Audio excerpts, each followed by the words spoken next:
मैया थांनाय हराव गसाइगाव महकुमानि सिङाव थानाय 3 नं श्रीरामपुर बियाबनि 36 नं श्रीरामपुर गोजौ फरायसालियाव बेलट बाक्सुखौ सिल खालामालासिनो लांनाय गंसे गारिया मोनाबिलिनि समाव जाय जायगायाव थांनांगौ बे जायगायाव थाङालासे गुबुन जायगायाव थांनो नागिरनायखौ लानानै दुंहाव थासारि जादोंमोन।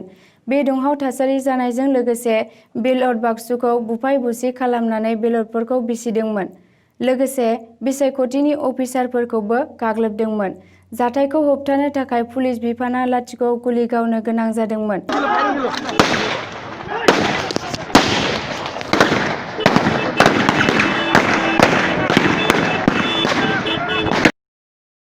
बे जाथायनि थाखायनो दिनै 36 नं श्रीरामपुर गोजौ फरायसालियाव फिन पद सोनाय हाबाफारिया फुंबिलिनि 7:30 रिंगानिफ्राय जागासिनो दं।